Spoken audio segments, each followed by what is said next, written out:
First off, welcome to my first of what I hope will be many informative videos of Cooking for One. I do not think there are enough channels dedicated to Cooking for One, and from what I have seen, those that do not cook what I like to call everyday comfort foods. Today we're cooking a wonderful pot roast in my crock pot. I found this 2-pound pot roast on sale at Walmart and thought, I haven't had pot roast in a long time. While it will be more than one meal, I can always freeze it since I'm not on the road yet. I'm not sure where I got this recipe from, but I've been making it like this for many years. Unlike most crock pot recipes, I don't use the set it and forget it style with this dish. You will see that as we go along. I started off by marinating it in Italian salad dressing in the fridge overnight. I use a 1-gallon Ziploc bag to marinate it. If you don't want to do it overnight, make sure you do it for at least 3 or 4 hours to allow the meat to absorb some of the marinade. The next day you have to plan at least 3 or 4 hours cook time. Start by removing the meat from the Ziploc bag and draining the excess marinade. Place the meat into the crock pot.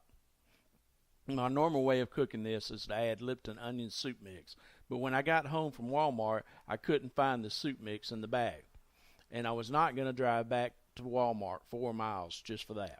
So I used a can of cream of mushroom soup instead.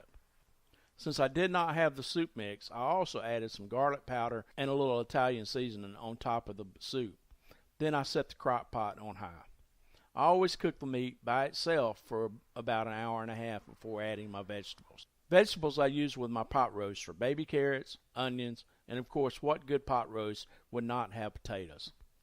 After the roast is cooked for about an hour and a half, I add the onions that I cut up into rather large chunks to the pot. Then I allow this to cook for about 30 minutes. I add the onions first because I like to have them almost cooked away when the dish is finished. After that 30 minutes, I add the potatoes and the carrots. Then I cover and cook it for the remainder of the 1 to 2 hours. At about the 3.5 hour mark, I start checking the meat about every 20 minutes to see when the meat starts to easily pull apart and that the internal temperature is over 160 degrees. When it pulls apart easily, it's done. Plate it up and enjoy. Thanks for watching, and if you enjoyed this video, don't forget to hit the like button as well as subscribe for more of Retired Papa's Adventures coming to you soon.